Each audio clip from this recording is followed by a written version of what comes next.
Que coisa boa! Chegou a hora do nosso encontro com o Conselho de Notáveis. Nossos amigos que observam tudo que acontece durante a semana e passam suas opiniões para nós, o que julgaram de importante, de relevante, aquilo que a gente precisa saber para ter uma nova semana melhor. Com nosso conselho hoje está o nipônico, poderia dizer? Quase, né? O Japa! Super nipônico. Japa. Agora você tem que dizer, o Japa, pode falar o nome. Manuel Tedinho de volta de uma viagem a Tóquio, né, que voltou maravilhado com as coisas de lá. E sabe, lá em cá ele vai dar umas dicas aí, uns spoilers pra gente aí do que ele vai dizer mais tarde. Também conosco, Manuel Tedinho, economista, está conosco de volta, para nossa felicidade. Também conosco o publicitário Lula Vieira, o também publicitário Elísio Pires e o consultor Paulo Fraga, com os principais, mais importantes, curiosos, interessantes, relevantes assuntos da semana. Se ligou em que na semana que passou, Manuel Tedinho? Bem-vindo no seu retorno à casa. Bom estar de volta, né? Quer dizer, é bom viajar, né? Bom mesmo é estar lá, né? Mas, enfim, é preciso voltar. Não é bom voltar para casa, uma coisa que, enfim, casa faz falta, alguma hora acaba fazendo falta. Tem várias coisas que marcaram, né, essa semana, e eu diria que o documentário da Júlia do Alibe sobre o 8 de janeiro foi espetacular. Enfim, aí teve o discurso do Lula, que foi bastante bom. Tenho dúvidas se ele deveria ter feito referências ocultas até, mas referências claras ao Bolsonaro e os filhos. Talvez se ele não politizasse nada. Claro que é um evento político. As pessoas gostariam que não fosse nada político, impossível. Aquilo foi uma ação política contra o Estado de Direito no Brasil e, portanto, tem um aspecto político forte. Mas o partidário deveria ter sido evitado.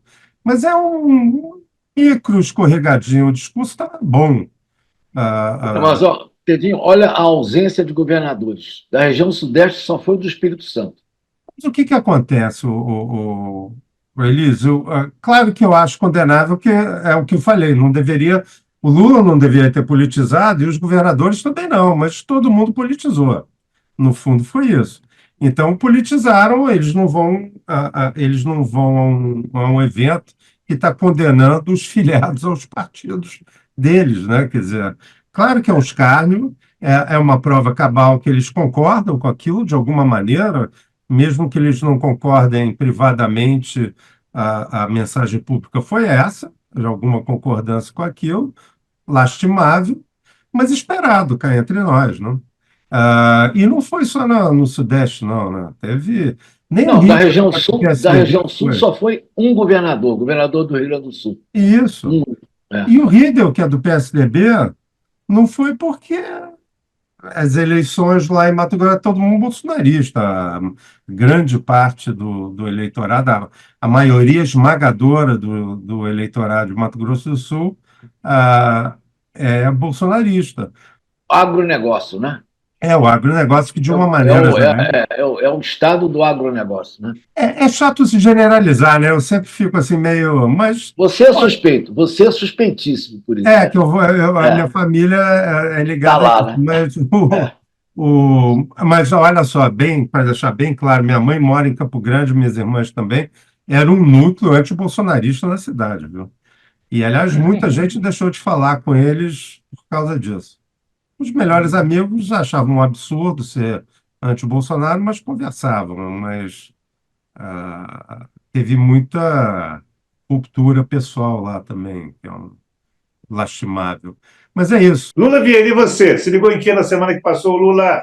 Eu concordo com o Tedinho, eu também fiquei totalmente voltado para as comemorações. Achei que, ainda que eu entenda a posição política dos faltosos, eu acho que foi lamentável, mas gostei muito da presença das Forças Armadas.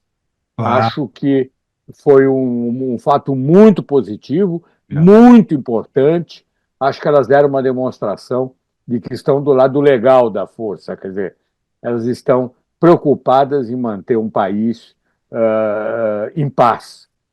E, por falar nisso, uma pesquisa da Acintel, que é um instituto respeitável, ela acaba de divulgar que a maioria dos brasileiros considera o Bolsonaro responsável pelos atos golpistas. São 52%. Eu acho ainda que 44% achar que não são é muita coisa. Mas já está com a maioria. Eu acho isso altamente importante. Eu acho que é uma demonstração de que, aos poucos, as pessoas estão tomando consciência de que o golpe, a tentativa de golpe, foi engendrada pelo Bolsonaro e pelos seus seguidores e estão contra essa tentativa de tomada do poder pela força e não pelos meios legais, pelos meios democráticos. Eu daria esses três destaques: a pesquisa, a presença dos comandantes militares e o próprio engajamento público nas festividades, na comemoração dessa vitória democrática que marca o dia de ontem. Só fazendo um parentezinho, eu me esqueci de falar disso, e eu acho que a posição do governo e a posição jurídica de que nós não devemos perdoar os golpistas, eu acho válido. Que aqueles que engendraram, pagaram e financiaram o golpe estejam por aí livres, leves e soltos. Eu acho que a gente não perdoá-los é uma obrigação de todo democrata. Meu caro Paulo Fraga, se ligou em que na semana que passou, Paulão? Uma das coisas que me chamou a atenção foi a partida do nosso Mário Lobo Zagallo, né?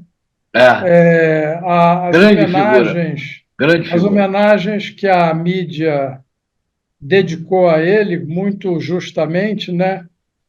Dão a dimensão do que ele representa como pessoa e como importância para o futebol brasileiro, né? Eu acho que ele está no padrão Pelé, do que o Pelé foi como esportista, né? Sob ponto de vista de técnico de futebol, ele é a grande referência e que tem um currículo que ninguém tem e provavelmente nem venha a ter, né?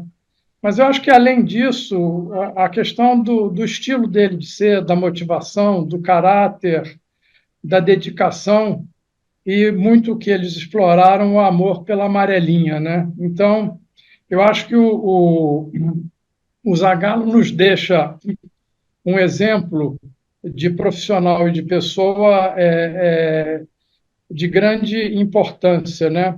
E tem aquele locutor ou comentarista que foi da Globo, se aposentou, agora está me faltando o nome dele, em que disse que de uma menina que ele ouviu num episódio desses, na passagem de uma das pessoas, uma pessoa importante, de que só morre aquela pessoa que não é lembrada, né? Quem é lembrado não morre nunca, né? Eu posso dizer o seguinte, que o Zagallo e o Pelé não morreram nem vão morrer, porque eles vão ficar eternamente sendo lembrados, homenageados e tal. E eu fico com a nítida sensação de que o Zagallo não morreu. Ele fez a passagem e vai, como alguns outros, estar diante de nós nas nossas boas lembranças da pessoa dele, né? E ontem o Beckenbauer também, que nos deixou, que é uma outra boa referência no esporte mundial, né? O outro aspecto, eu queria olhar um olhar dentro do que vocês comentaram do evento comemorativo do ótimo, não comemorativo, mas que relembra o 8 de janeiro, né? Sob dois olhares. Um é que eu fico com a sensação de que, sob ponto de vista punitivo, nós vamos concorrer com quem matou Marielle, entendeu? Eu acho que quem vai pagar essa conta são os inocentes úteis, que já estão pagando essa conta. Mas os verdadeiros conspiradores e aqueles que patrocinaram um evento inaceitável como esse, não acho que não vão sofrer nada, infelizmente, né? Então, eu acho que esse é o lado negativo e nós vamos ficar nas mesmas circunstâncias de, até hoje, quem mandou matar Marielle, né? O outro aspecto, um outro olhar, sem querer entrar no mérito da discussão, é de que o evento, pela sua natureza, ele é essencialmente político, porque democracia é um sistema político. Então, o evento ele é de natureza política e não poderia ser diferente. O que se foi feito é partidarizar a política e transformar os partidos maiores do que é a política. E esse é o grande engano que nós cometemos no Brasil, em que os partidos estão querendo ser maiores como reflexo da polarização do bipartidarismo, né? E acho, cá entre nós, absolutamente inaceitável, sob todos os aspectos, que governadores eleitos democraticamente e que acreditam na democracia como sistema político não tenham ido a um evento ou mandado representantes para o evento que tinha como objetivo primário e mais importante defender a democracia nesse país. Então, eu diria a vocês o seguinte, é que é vergonhoso e acho que os governadores que não foram e não mandaram representantes deveriam dar boas satisfações aos seus eleitores. É isso. Falado, Paulão. E você, Elísio, se ligou em que na semana que passou, meu amigo? Me liguei que 2023 foi o ano mais quente dos últimos 100 mil anos. Dos últimos 100 mil anos. O relatório do Serviço de Mudanças Climáticas Copérnicos da União Europeia, que disse que o resultado disso foi por causa do aumento dos gases efeito estufa e do El Niño. Mas é uma coisa inacreditável ser o mais quente dos últimos 100 mil anos. Eu não sabia nem que existia alguma pesquisa. Há controvérsias, porque o nosso Lula morreu de frio em Araras tem 2 semanas, viu? 2 semanas. Olha lá, hein? Não, mas Araras está fora desse mundo. Não, mas o detalhe é que se a média vai esquentar, mas a variação de clima também, a variância do clima vai aumentar bastante também. Tem mais uma notícia também que achei interessante, que a Assembleia Nacional da Coreia do Sul aprovou por unanimidade um projeto de lei que proíbe, a partir de 2027, não é agora não, 2027, ele proíbe a criação, o abate e a venda de carne de cachorro. Só para lembrar, o pessoal da Coreia consome cachorro há séculos, mas a partir de 2027 isso acabou, né? E agora vamos para as chamadas boas notícias. Essa notícia que ele acabou de dar, para os cachorros, é uma senhora notícia.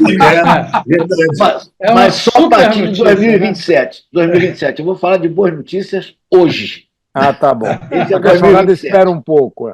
Espera um pouquinho. Na realidade, os Lençóis Maranhenses ficaram no 2º lugar numa lista de parques mais bonitos do mundo.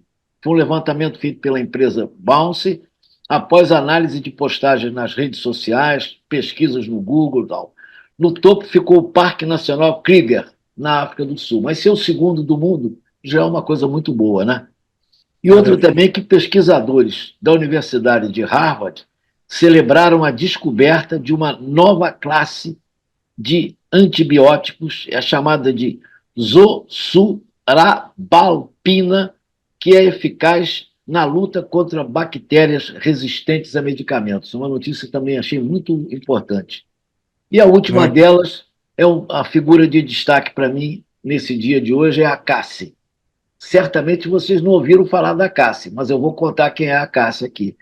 A Cassie é uma Golden Retriever de Indiana que adotou uma ninhada de cães selvagens abandonados pelos pais do zoológico onde eles nasceram, né? E a Cassie cuida deles como se fossem seus filhos. Uma coisa muito, muito boa essa da Cassie. Então, vamos mandar para a Cassie um au de homenagem. Os cachorros, diante das boas notícias, latem efusivamente. O elitismo hoje foi caninamente Pois festivo. Param de comer na Coreia, salvos no zoológico, está muito bom. A participação do Elise hoje foi uma verdadeira cachorrada. O homem está danado. Isso é homenagem a Dudu. Um dia vocês vão conhecer o Dudu pessoalmente, né? Precisamos. E Lula, o que a gente vai ler nos próximos dias? Me conta. Eu tenho 2 livros exatamente para fazer contraste.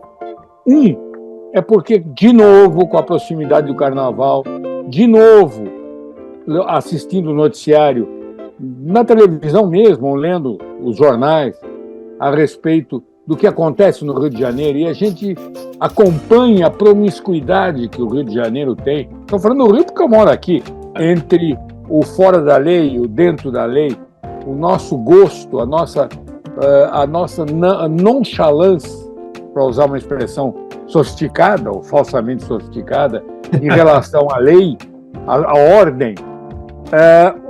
Há um livro de 2 pesquisadores, 2 jornalistas, o Hudson Correia e a Diana Brito, Rio Sem Lei, que faz um levantamento exatamente do que, por exemplo, o Paulo Fraga estava falando, do caso Marielle, de todos, essa promiscuidade, essa dificuldade que no Rio de Janeiro a gente tem de descobrir os culpados dos crimes. Quer dizer, essa nossa capacidade de não perceber quem é que manda, quem é que coordena o crime no Rio de Janeiro, quer dizer, essa nossa leniência com os poderosos criminosos. Então, esse livro é um livro terrível, tira o sono, eu recomendo com pouca alegria, mas é fundamental a gente ler para entender um pouco o quanto a gente é permissivo na nossa relação, perigosa e sem futuro com os marginais. Marginais, não aqueles que a gente conhece. Não é aquele cara que sobe no ônibus para bater uma carteira, não. São aqueles que são eleitos, são aqueles que moram da beira solto, alguns daqueles, né? Você pode morar honestamente na Vieira Solto, mas são aqueles que nós aceitamos como, afinal de contas, coitado, ele é apenas um bicheiro. É apenas, de vez em quando ele mata alguém, mas é uma boa pessoa. Mas é raro, raramente. No fundo é. E ele tem razão para matar, afinal de contas, é o meio que ele vive, tem que compreender. Mas é boa gente, é muito boa gente. Então, eu acho que é um livro que a gente tem que ler.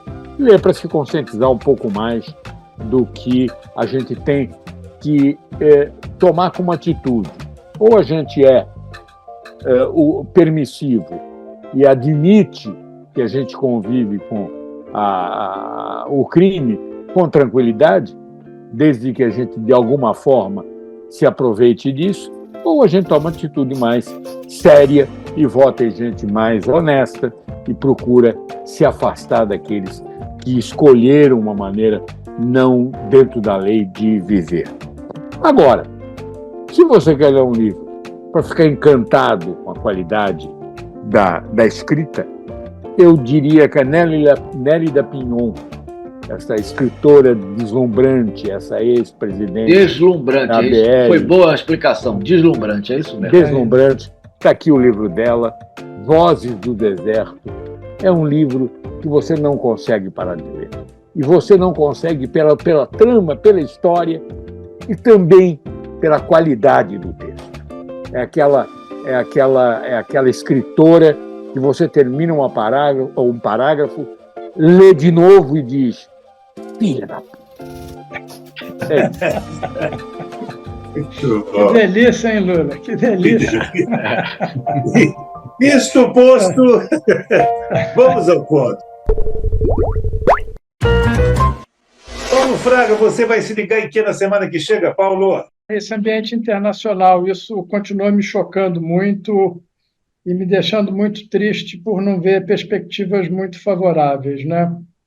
A outra questão que está me deixando curioso é com a possibilidade do Lewandowski vir a ser ministro da Justiça, né?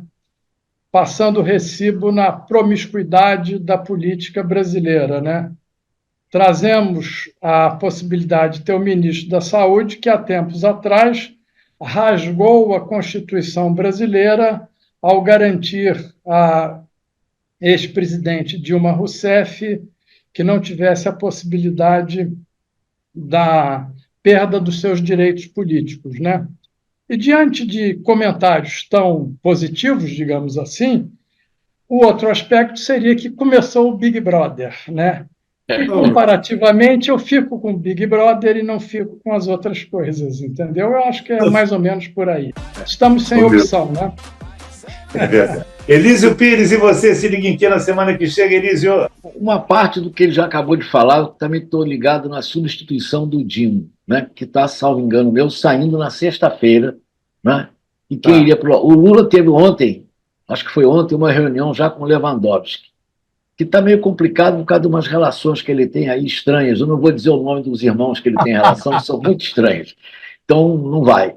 Embora parece... Depois você conta o segredo para a gente. Depois, né? quando sair do ar. Tá. Na realidade, a preferência do Dino era colocar o Ricardo Capelli, que é o secretário executivo dele. Né? Essa seria a preferência dele.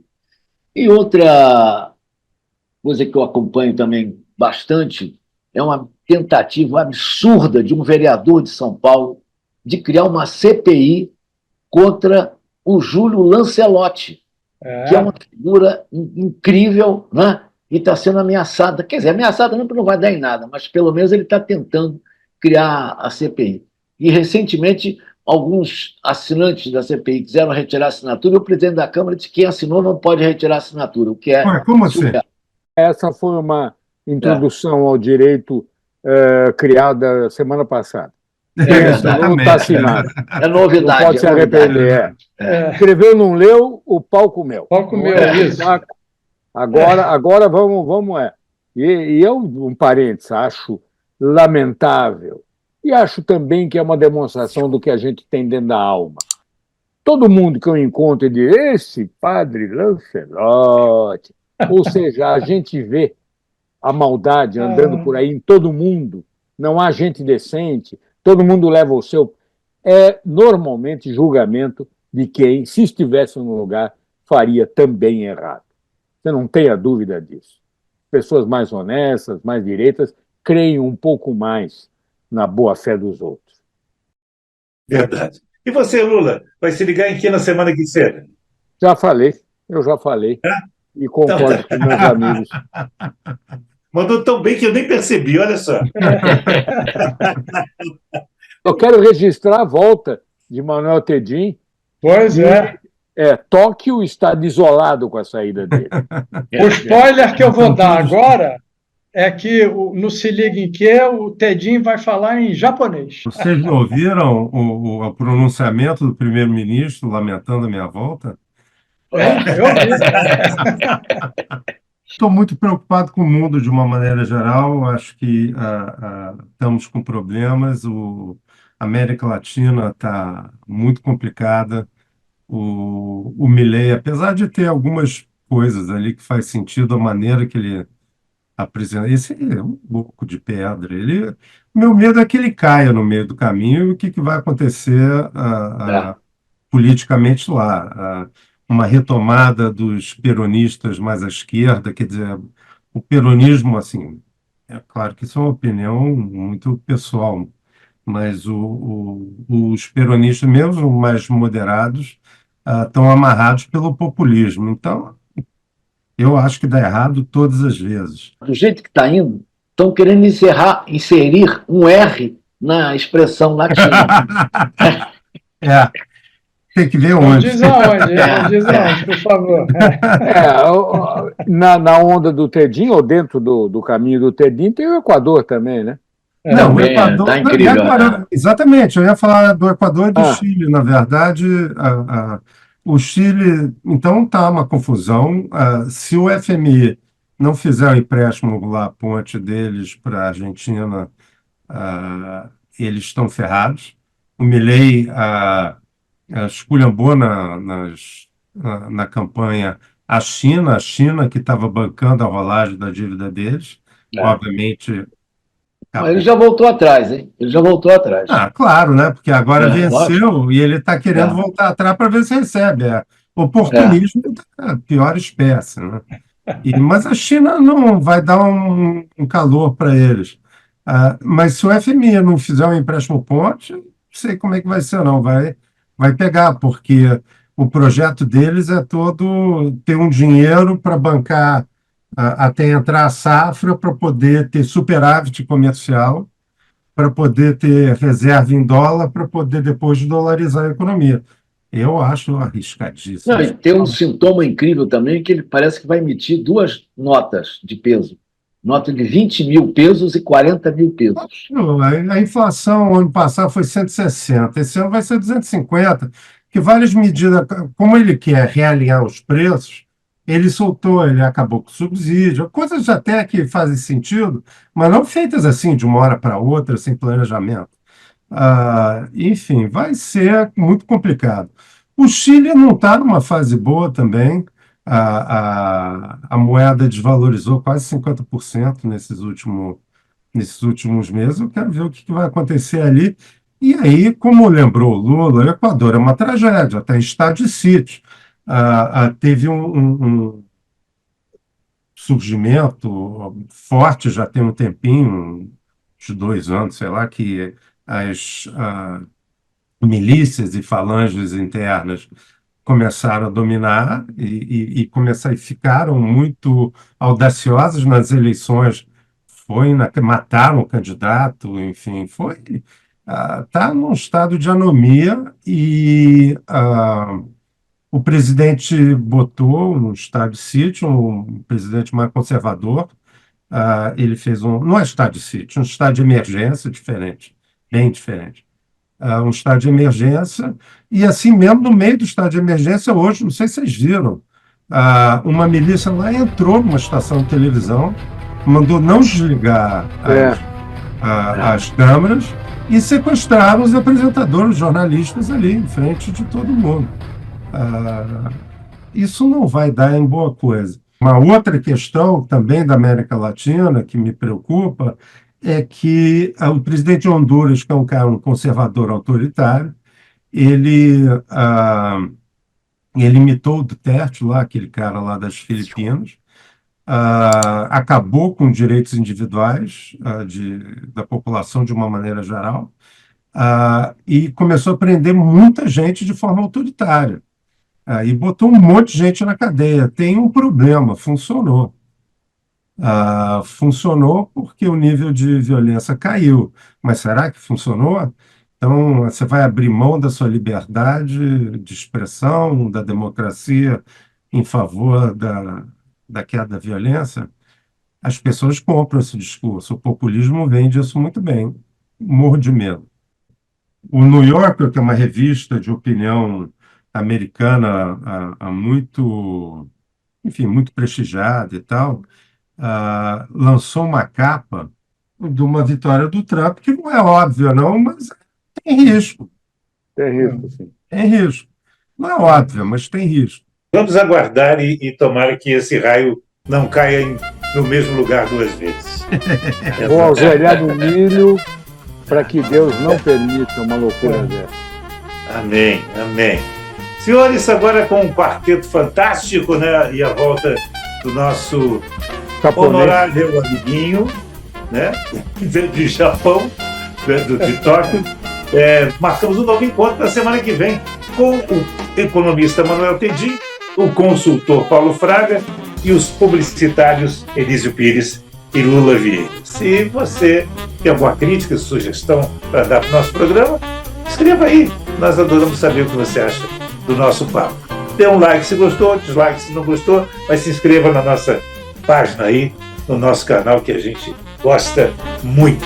Diga, Manuel. Eu posso fazer uma sugestão a quem está vendo isso no YouTube, que também faça uma inscrição no nosso canal. É fundamental você Isso. se inscrever no canal. Pedido do Manuel Tedinho é uma ordem, não é um pedido. Ao Manuel Tedinho a gente só pode dizer sim. Semana que vem a gente volta. Olha, Tedinho tá falando com o Japa ali, ó. Vai começar a falar Com japonês. certeza. Ele tá ligando para Socorro, é para Socorro. Viva isso. Socorro! Viva, Socorro. Até Um semana que abraço. vem. Tchau, tchau. Até a semana que Tchau, vem. tchau, Socorro, galera. Tchau, tchau.